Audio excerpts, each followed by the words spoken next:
All right, thank you everyone for joining us. We are just going to wait a few moments while people file in before we get going. Thank you so much for being here.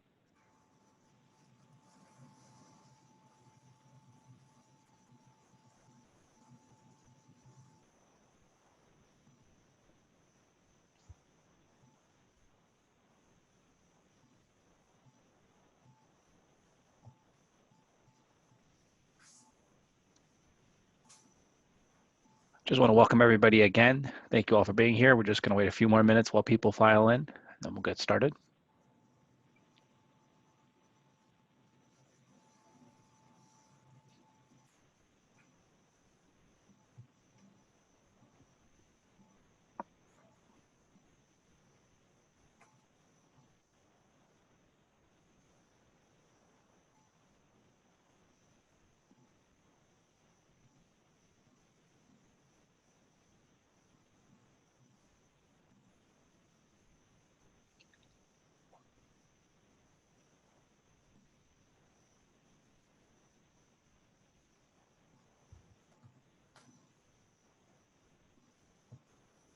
All right, I think we can go ahead and get started. I'd like to thank you all for joining us. Good morning and welcome to the 2020 Fraud Awareness Training. My name is Nikki Thatch and I'm a co-presenter along with Celeste Sharma. Together, we will give you tips on how to detect, deter, and report fraud. In the second half of our presentation, we will have Elvis Chan from the FBI to go over the COVID-19 themed cyber threats and breach prevention guidelines. As a housekeeping item, if you have questions during the presentation, please use the chat function in the webinar and we will try to answer your questions in the end. In the event that we don't get to your questions, we will post the answers to the Audit and Advisory website. This presentation is recorded and it will also be posted to our website. Additionally, the PowerPoint presentation will also be available on our website for your viewing. On today's agenda, we will cover the following. What is fraud? The fraud pentagon, fraud trends, myths and facts about fraud, who is responsible for fraud, potential fraud risk under a crisis, examples of fraud at UCSF and other institutions, UCSF fraud reporting guidelines, tools for management, takeaways, COVID-19 related cyber threats, and answer your questions and provide you with contact information. With that, we'll get started. What is fraud? According to the ACFE, fraud is the intentional or deliberate act to deprive another of property or money by guile, deception, or other unfair means. Examples of fraud include fraudulent or negligent misrepresentation of material facts, concealment of material facts, bribery or illegal gratuity, economic extortion, conflict of interests, and lastly, theft of money or property, to name a few. There are 5 components that contribute to the increasing risk of fraud. It forms what is known as the fraud pentagon, which builds off from the fraud triangle. The fraud pentagon adds 2 additional elements to the fraud triangle, and they are arrogance and competence. Together, this is a framework commonly used in auditing to explain the motivation behind an individual's decision to commit fraud. The first element is arrogance. It is an attitude of superiority and entitlement or greed. They simply believe internal controls do not apply to them. The second element is competence. Competence is an employee's ability to override internal controls and develop a sophisticated concealment strategy. The third element is opportunity.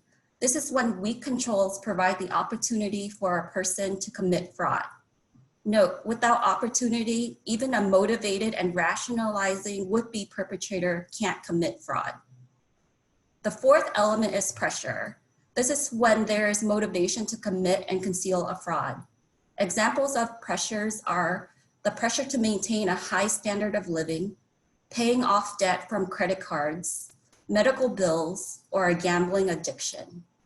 The fifth element is rationalization. This is when someone's critical thinking errors leads to lapse in ethical judgment. An example of rationalization would be, I work long hours and I'm not well compensated. And so this fraud won't hurt the institution. According to the ACFE, in 2018, the median loss from a single occupational fraud is $200,000. The top 5 common fraud schemes are corruption, billing, non-cash related, expense reimbursements, and cash on hand. The top 3 ways that occupational fraud is detected are 30% through tips, 14% through management review, and 13% from internal audit. As you can see, the majority of fraud is detected via folks in the operation via tips and management review. There are some myths and facts about fraud. The first myth is that we hire honest people, and so all I need is to focus on my problem employees. According to the ACFE, 86% of fraudsters had never been previously charged or convicted for a fraud-related offense. Also, 82% of fraud perpetrators have never been punished or terminated in their previous employment. Myth number 2, internal auditors are responsible for the detection of all fraud. The internal auditor's responsibility for detecting fraud include evaluating fraud indicators and deciding whether any additional action is necessary or whether an investigation should be recommended. So who should be responsible for identifying fraud? Everyone in the organization should help identify fraud. That includes management and staff. Management has primary ownership of controls and is responsible for review and reconciliation to identify unusual or suspicious activities. Staff is responsible for being aware and following policies and procedures for their roles and the departments. Staff should notify management if they become aware of instances of policy or procedure violation. At UCSF, we started the Fraud Prevention and Awareness Initiative as a way to help departments identify, prevent, detect, and report fraud. We emphasize on fraud prevention methods as it is easier to prevent fraud than it is to detect it. There are procedures that management can use to prevent fraud, and they are: assess whether there is proper separation of duties, proper authorization, adequate documentation, physical control over assets, computer passwords and access controls, and lastly, employee screening and training. There are employees who are in sensitive positions such as cash handling, and so we recommend that they should have mandatory vacation or job rotation. Fraud schemes like lapping are discovered when someone else is rotated into the position.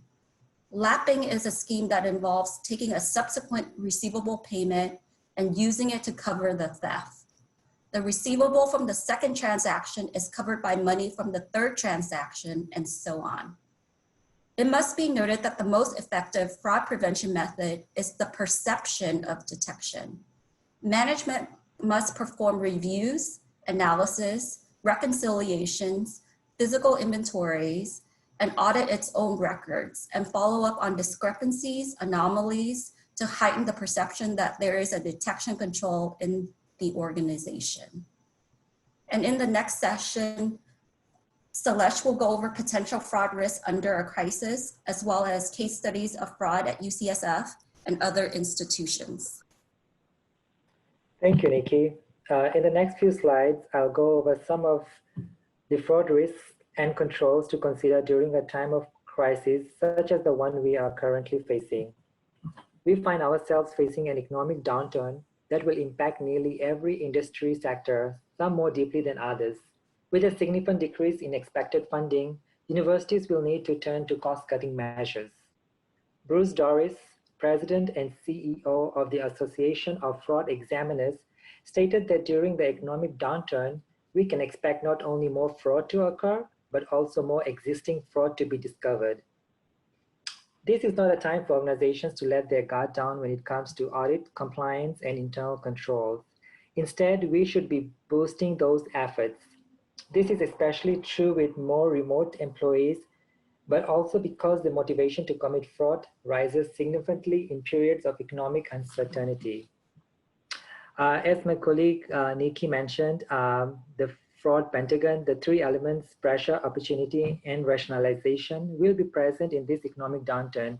Examples of pressure, opportunity, and rationalization may include working from home, which can present unique set of pressures if employees need to balance their job responsibilities with other demands such as homeschooling and caregiving. Employees might also face personal pressures. Research has shown that 1/4 of people who commit fraud have experienced financial difficulties. Over 22 million people have filed for unemployment over a 4-week period during the COVID-19 crisis. If a family, for example, if a family was dependent on 2 incomes to meet monthly expenses and one spouse is no longer working, the household member who's employed might feel pressure to find ways to compensate for the loss. Even otherwise, honest employees under stressful circumstances might commit fraud. Another source of pressure would be reductions in the workforce, where employees are expected to pick up workload of their colleagues who have been laid off or furloughed. Internal controls may have been modified in order to cater for remote working environment. This may create internal control weaknesses and provide employees with the opportunity to manipulate certain manual processes that could be overlooked in a remote work environment. Personal pressures, including those discussed above, might lead an employee to misappropriate assets by telling himself or herself that no one will notice, I'll pay it back, or it's not a big deal. Others might rationalize stealing from the employer because they decide that the company owes it to them. It may be difficult for university leaders and managers to contemplate their employees being tempted to commit fraud or engage in misconduct during challenging times, especially when the university and its employees are striving to overcome a crisis together. Yet with the confluence of these factors, pressure, opportunity, and rationalization, the university needs to be hyper-vigilant in assessing its fraud risk throughout the prolonged period of uncertainty caused by COVID-19. Next slide, please. Changes in working practices and remote working may impact the internal controls that are the foundation to the reliability of the financial reporting process and the credibility of reporting and disclosures. The control implications and challenges of any changes will vary by university and may depend to an extent on whether controls are predominantly manual or automated before the crisis. Management need to assess and continue to monitor a change control environment, including key controls such as segregation of duties or system access that may be weakened in a virtual work environment or due to workforce displacement and disjointed processes. Pay close attention to the following when changing processes. Be alert for changes that have resulted in one employee now handling an entire process with no other employee involved. Be alert for processes that have a control that allows an employee to manually intervene and override the control, and be alert for processes that have no management oversight. Next slide, please. So operating with a reduced on-site frontline and operation staff poses unique control issues. Practicing appropriate segregation of duties and obtaining and documenting approvals becomes challenging at a time when strong controls are needed the most. If maintaining the ideal control environment is not feasible, it is important to establish and implement modified procedures to mitigate risks to the extent possible. Formally addressing temporary control deficiencies reduces the risk that informal processes will be unintentionally created by individuals performing the tasks that may not include sufficient internal controls. I will go over some examples of internal controls before COVID-19, changes in internal controls due to COVID-19, and the potential fraud risk due to the internal control changes. So in the first example, 2 signatures were required on checks to review invoices and supporting documentation. Due to COVID-19 and working remotely, in different locations, management no longer reviews supporting invoices and documentation when signing checks. The potential fraud risk here is that payments are made to fictitious companies set up by the bookkeeper. In the next example, the buyer is responsible to obtain 3 competitive pricing codes, which are vetted by a second employee. With COVID-19, the second employee no longer performs the oversight process due to working remotely and lack of supervision. The fraud risk is that the buyer no longer obtains competitive codes and begins receiving kickback payments from a supplier for goods purchased. Next slide, please. And in this last example, the buyer is required to obtain a manager's approval for any vendor entered into the system. The purchasing manager allows the employees to manually sign off on the approval without any secondary review when the manager is not available online. And the potential fraud risk is that the buyer establishes fictitious vendors and then submits invoices for payment. So these are a few examples of controls that were before COVID and changes that were made to cater for this current environment. Next slide, please. Here are some examples of internal controls that management should consider if ideal control cannot be achieved during remote working. For example, if cash or cash depository verification cannot be processed under dual control, consider counting cash and opening envelopes in a view of security cameras. If individuals authorized to sign official checks are not physically available, consider temporarily modifying the authorized signers or implementing procedures to obtain approval via email when authorized signers are not physically present. And instead of removing supervisory overrides, if supervisors are not present, consider remote supervisor overrides. And lastly, secure any keys or access devices that are not currently being used. Next slide, please.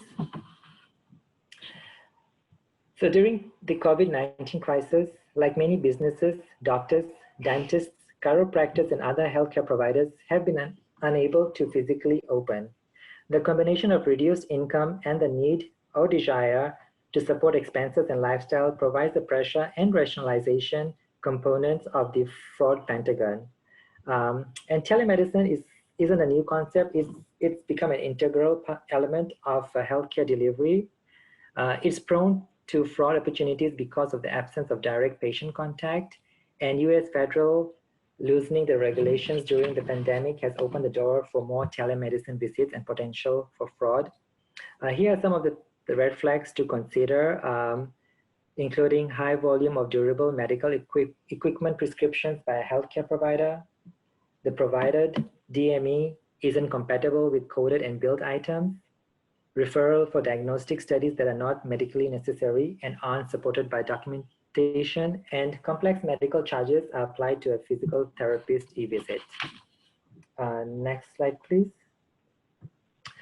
So in the following slides, I will go over a few examples of actual fraud cases that either happened at UCSF or other universities.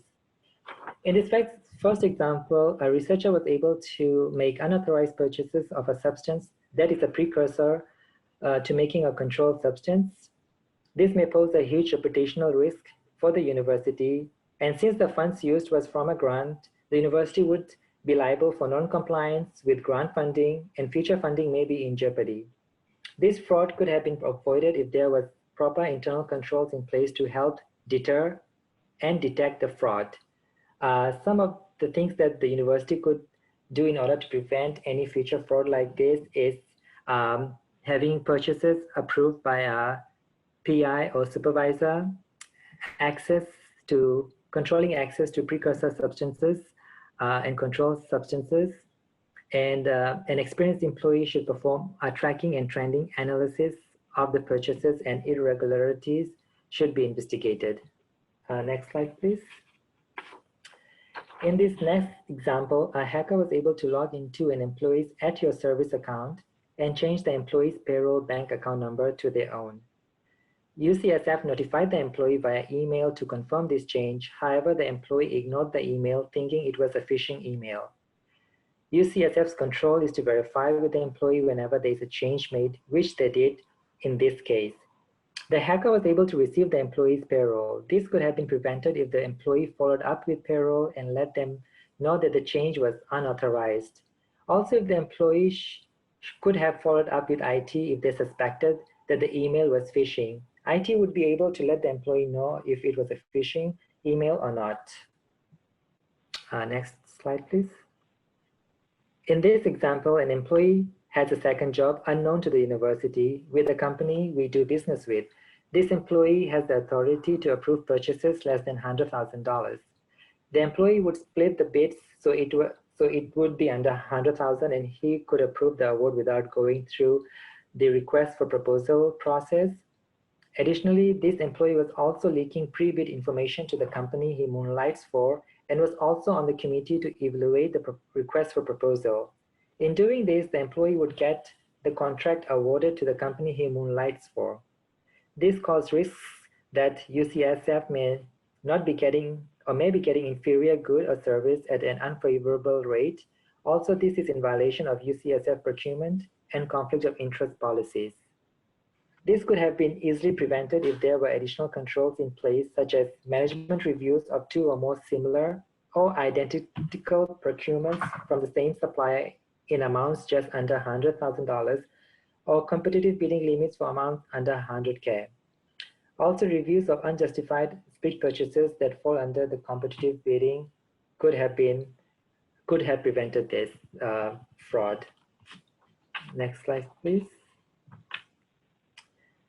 In this example, an employee was responsible for many tasks and was able to commit fraud. The employee was responsible for creating invoices, receiving payments from students, recording payments, and opening cash receipts received through the mail. The employee was able to edit instructions on the invoices to instruct students to remit payments to her name instead of UC Regents.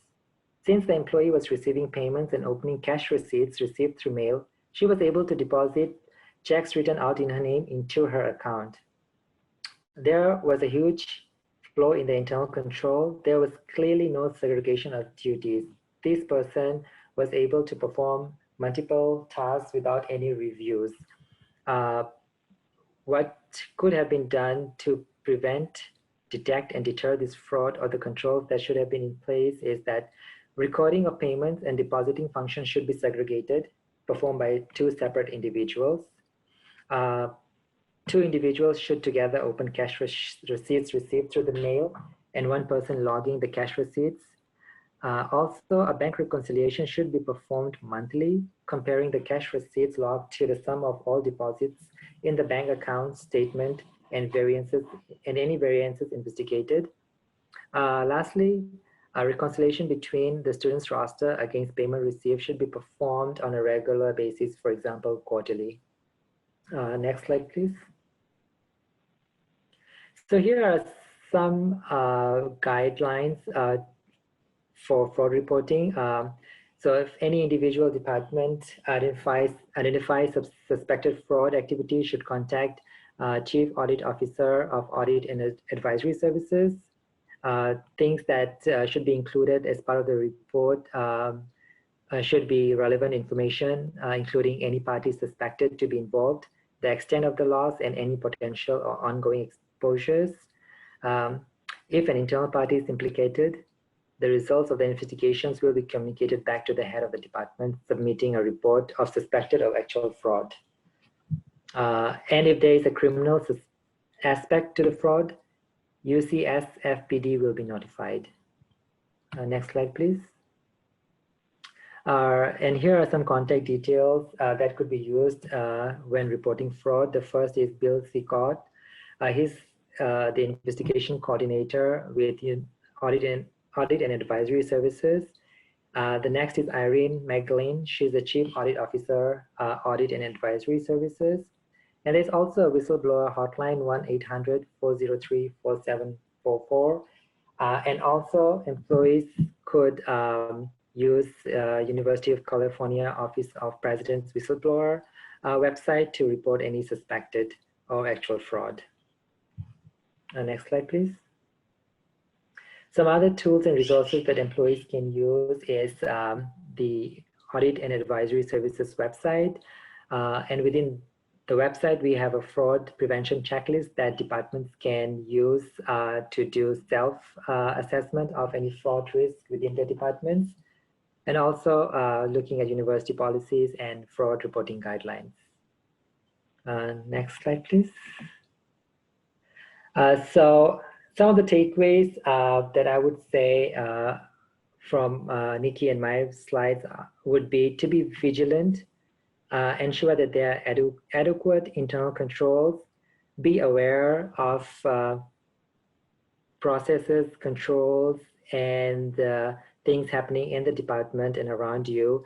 Attend any training related to fraud or internal controls, and do report anything that you see or suspect that could be a potential fraud. Next slide, please. So with that, I would hand over the presentation to Mr. Alvis Chen, who is the Supervisory Special Agent with FBI in San Francisco. All right, thank you very much for having me. I want to confirm you can hear me okay, Salesh? Yes, we can hear you, thank you. Awesome.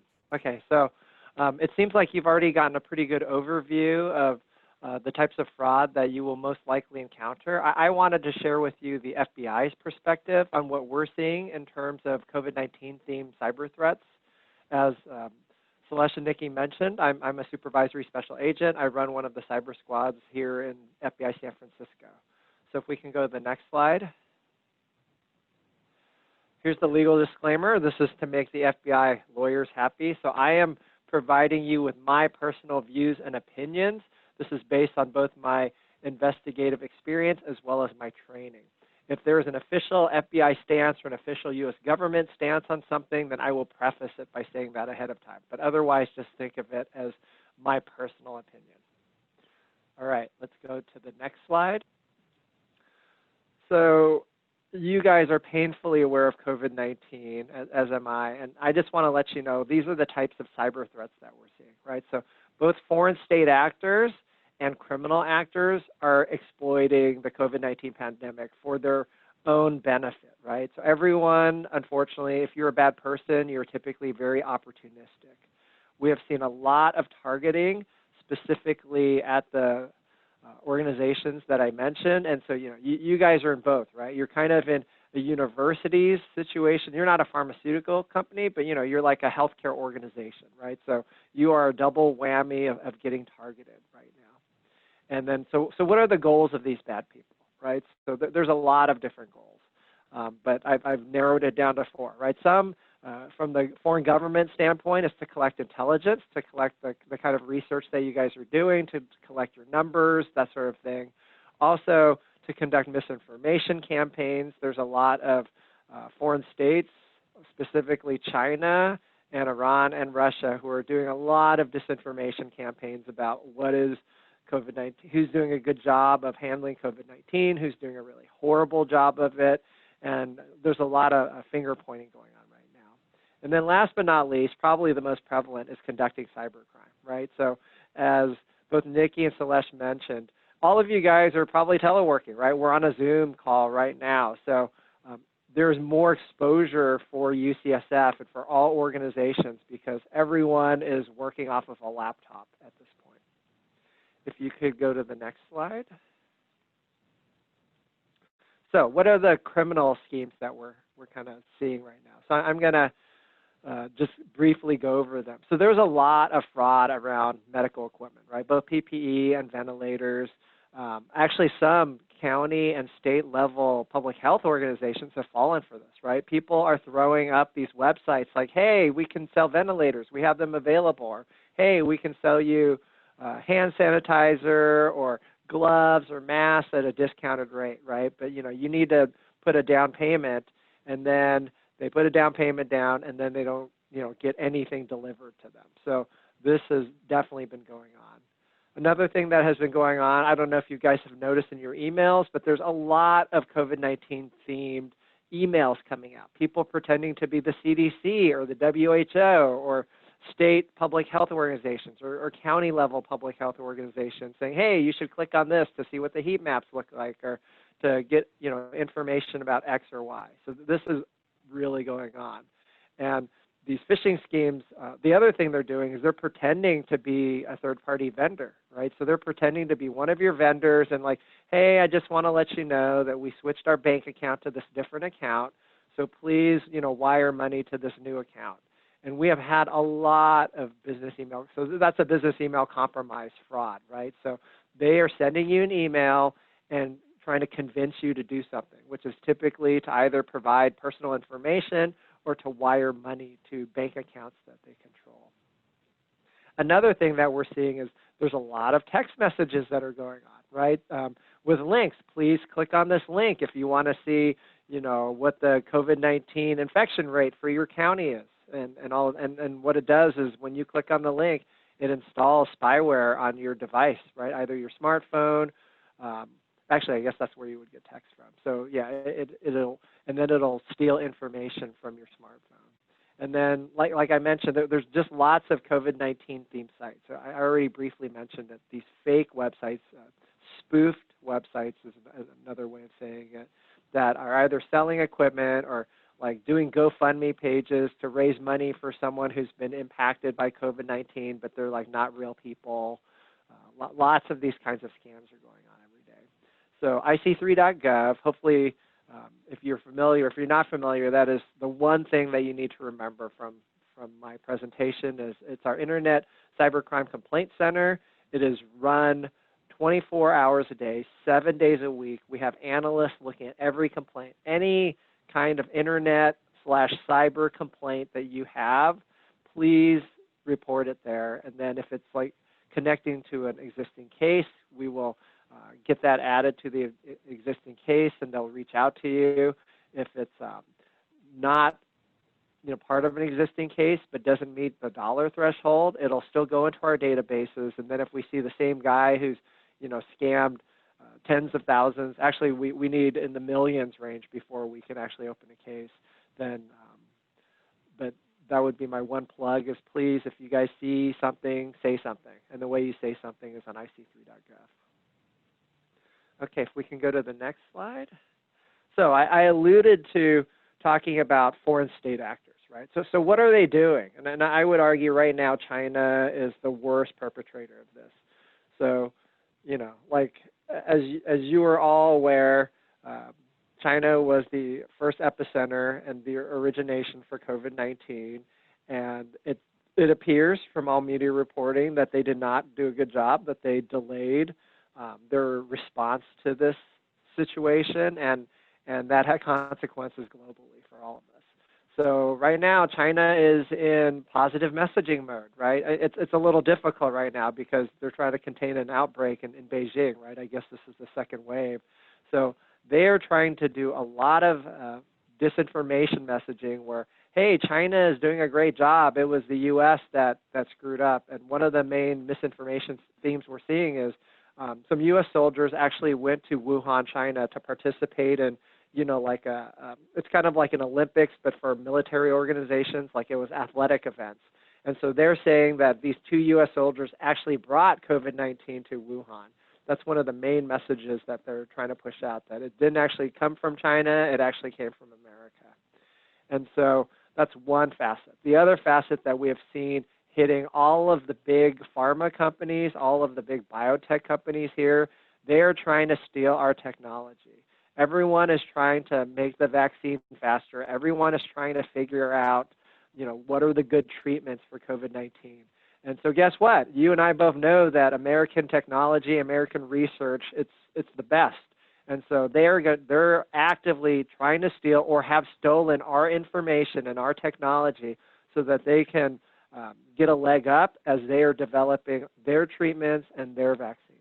So one of the pieces of malware that we've seen is the industry, the cybersecurity industry has named it Quampirs. So Quampirs remote access Trojan. So like if you, especially you guys, if you were to click on a link and it had Quampirs in it, then it would be a Trojan. It would throw some malware down on the UCSF corporate networks, and it would go look for all the juicy stuff, right? So criminals use Quampir. What they're looking for is billing information, banking accounts, the vendor lists that you use so that they can impersonate them. The foreign states, what they're looking for is they are looking for your research. They are looking for your numbers so that they can steal it. And it doesn't have to be COVID-19 related, right? It can be any of the research that UCSF is doing bad people, especially China and Russia and Iran, are trying to steal at this point. Okay, if we can go to the next slide. So yeah, further nation-state actors, right? So I've already alluded to all of this, right? So the big vectors for threats that we're seeing is the bullet points. Like number one is software from untrusted sources. You guys know what Zoom is, and you've actually configured it well, so good job on that. Like early on, people did not know how to use the configurations for Zoom, and there was a lot of Zoom bombing going on, right? Like 4 months ago, I had no idea what Zoom was or what Zoom bombing is, but now we all painfully know it very well. Yeah, and another thing is like phishing links from legitimate software vendors, right? So hey, you're a Microsoft Office, I'm assuming, and so you're getting like Microsoft customer support emails. Hey, like, please let us know how we're doing, or is there anything that you need help with? Click on this link. And unfortunately, like I said, like everyone knows Zoom, but do you know Zoot or do you know Zoomp? Like some of these other websites, if you're not paying attention, they're trying to pretend to be teleconferencing, video conferencing applications for you to download. And so we have seen people download apps on their phones or applications on their laptops that are not from reputable vendors, right? I would strongly suggest that you go through reputable vendors and through either American vendors, or if they're not American, through companies that are based in countries whose governments that you agree with. That is, I guess, the most succinct way I can put it. Another thing that we're seeing is, right, like remote desktop access, right? So like right now, if you have issues with your laptop, a company-issued laptop, a university-issued laptop, then you can ask your IT guy, hey, and then they can like set up an RDP session and help you out, right? But someone could be pretending to be your guy, and like then all of a sudden you have this random stranger. Maybe they help you fix what your problem is, but then they have access to your laptop. And then another thing that we've really been seeing is supply chain compromise, right? So they're not going to compromise you, but they're going to compromise one of your vendors, right? And so then you go to the vendor's website, but it's infected, right? Like, and you want to pick, download documents or download applications from your supply chain. Like you need new drivers for this piece of equipment, or you need, some updated manuals. Like a lot of these are being infected right now. So please be mindful of that. Like if you're good and you're pulling something in, you need to do the virus scans. You need to do your due diligence. Okay, let's go to the next slide. So we made a public service announcement. It was only a month ago, but it feels like a year ago. So I've already banged the table on China, right? Like they are targeting COVID-19 research organizations. You are on that list, right? They're actively going after you. The good news is we work with your IT folks. We work with your CISO. And like anything shady that they see, they are like letting us know about. And anything shady that we see, we are letting them know about. So that's good. We've already established good channels of communication with UCSF. But we are relying on you as employees to also be safe, because you're going to be the vectors, right? You guys are going to be the ones targeted with emails. All of you probably have LinkedIn accounts. They all know that you work at UCSF. And I'm not going to lie, they don't go after the IT folks or the nerds who work on your computers. They go after the non-technical folks, right? And so that will include the doctors, that will include people from finance and audit. All of the non-technical people are who they are usually going after, because once they get into the corporate network, then they can figure out everything else from there. So I have said a lot of doom and gloom, but now I'm going to end with some happier slides. So if we can go to the next slide. So what can you do? I think Nikki and Salesh already did a good job. It sounds like you already have security policies. Actually, I know you have security policies. Please follow your security policies. If you click on something bad, you should know who to call, right? You'll know because your laptop is acting wonky or your phone is kind of messed up. So that means there's probably an incident. You need to like dig back and figure out, was there some link or some application or some document I opened and it was not what I thought it was, or there was something funky. So monitoring and analyzing network traffic, guess what? Your folks are already doing that. UCSF is doing a really good job of that. Assessing vulnerabilities, you are also good at doing that. You have third-party vendors come in and they do checks, right? They kick the tires on your cybersecurity program. They try to figure out what's going on, what's vulnerable. And so you guys are already doing that, which is good. And so configuring the system for security, that means a lot of money up front. I've already talked to your CISO. It seems that you guys are funded well enough. You have the equipment you need. You have the software you need. It's just making sure it's configured properly, and it's really making sure that the employees are all adhering to the policies. And guess what? Like, you guys are in the last bullet right now. I am providing you with training. Hopefully you're listening. Hopefully I'm scaring you a little bit so that you will be a little more mindful when you're looking at your text and clicking on links. Okay, if we can go to the next slide.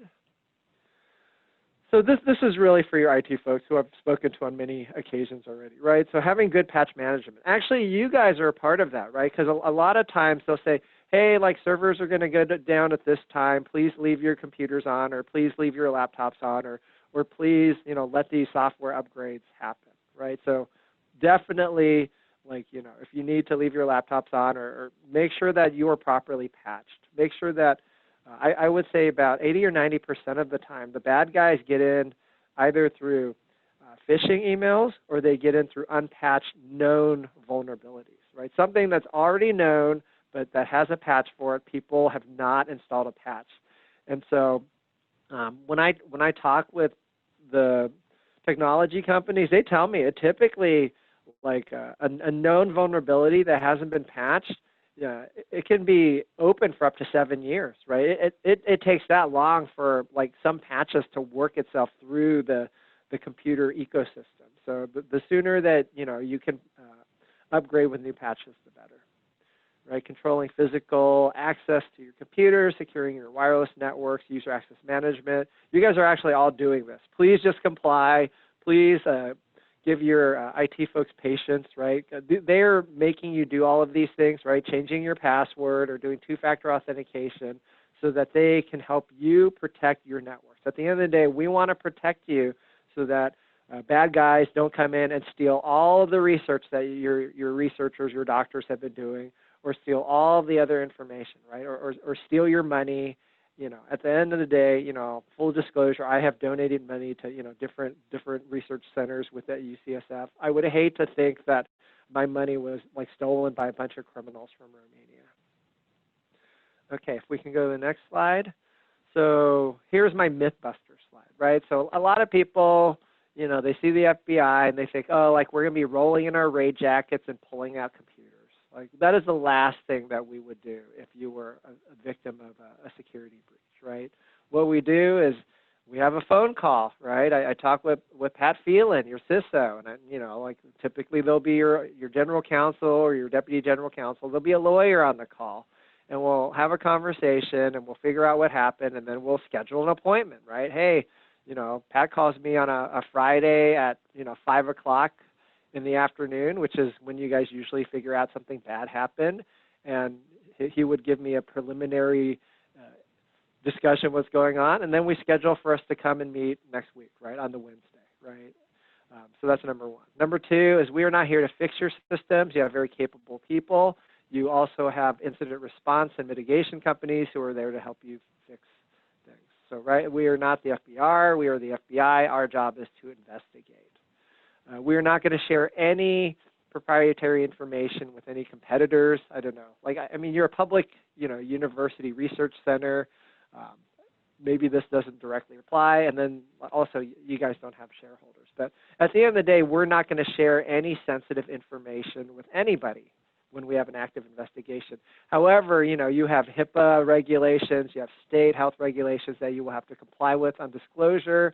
And typically, we will not offer you safe harbor for that. So you're just going to have to do your thing. But it is always reassuring to all of your patients and all of your clients when they hear, hello, we are UCSF. We have suffered a security breach. However, we are cooperating with the local FBI office on this matter. That gives people the warm and fuzzy, right? You guys have nothing to hide. We all make mistakes, or there's vulnerabilities everywhere. And so you are cooperating with law enforcement. That is a really good thing for the public to know. And then the last slide that I have, so next slide, this is just all of the online resources. So, you know, Nikki mentioned that you guys are going to have access to this slide deck. These are all of the different places, training resources that you can go. I've already mentioned ic3.gov. On our own website, you know, there's good information for your work computer, for your home computer on how to protect your computer. We also partner with a nonprofit called the National Cybersecurity Alliance. They have a lot of good information about protecting your children while they're navigating on the internet, right? So a lot of child safety stuff. I would take a look at staysafeonline.org. DHS also has a lot of good cybersecurity information. The FTC, the Federal Trade Commission, so I didn't know if you guys know this, but if you believe that your identity is stolen, obviously number one is to go to all three of the credit rating agencies and report it. Number two is to go to identitytheft.gov and report it to the U.S. government. So that's the vehicle to report it. And then if you're interested in getting cyber updates from the FBI, I would recommend that you join InfraGard. InfraGard is a FBI/private public sector organization. We have quarterly meetings right now. They're all on video conference where we share threat information, and it's not just on cybersecurity. It's on physical security. It's just on lots of different topics relating to security that you may be interested in. It's for American citizens. There needs to be a light background check because we sometimes provide sensitive information, law enforcement sensitive information. So we want to make sure that we're not letting people in who have active, arrest warrants on them. And then last but not least, I don't know if you guys remember, there was a movie called Catch Me If You Can. Leonardo DiCaprio played a real life person named Frank Abagnale. Actually Frank Abagnale Jr. And so he was a master identity thief, right? And so Tom Hanks was the FBI agent. He eventually was able to catch him. Frank Abagnale went to jail for his full term, did not plead out, felt that he deserved to be caught and wanted to serve his full time. One of the first customers that Frank Abagnale had when he got out of jail and opened his consulting company was the FBI, right? And so the reason I'm mentioning him, he's a friend of the FBI. He's also really good about identity theft and cyber fraud. So if there are seniors in your life that are not listening to you about activating two-factor authentication, I would refer you to abagnale.com. He is endorsed by the AARP to provide seminars to AARP members, to seniors all around the United States, and he can talk their language, right? He can talk your uncle's language, your grandparents' language, your parents' language. And there's a lot of really good resources on abagnale.com. He's not selling anything on there. It's just the latest and greatest. So I would tell you to avail yourselves of those to help the seniors in your life be more cyber secure. And so that's the end of my presentation, but hopefully there are some, we've left some times at the end if you guys have any questions for me. Thank you very much, Elvis, for taking our time and partnering with us in doing this presentation. It was very helpful and very relevant with the current COVID-19 crisis and how a lot of hackers are taking advantage of this situation. So thank you very much once again. I'm looking at the Q&A and I don't see any questions. So if you have any questions after when you go back to your desk or something comes top of mind while you're going through this, thinking about this presentation, please feel free to contact Nikki, myself, or anyone else in audit and advisory services. I would like to thank all of you for attending the fraud awareness training. And as Nikki mentioned in the beginning of the presentation, we will post the PowerPoint and a recording of the training on audit and advisory services webpage. So please check our webpage for the PowerPoint presentation and the recording of this training. Once again, thank you very much for taking out the time to attend this fraud awareness training. Please, again, feel free to contact us if you have any questions or comments, or if there's anything else that we could do to help you or your department in terms of internal controls or fraud awareness training.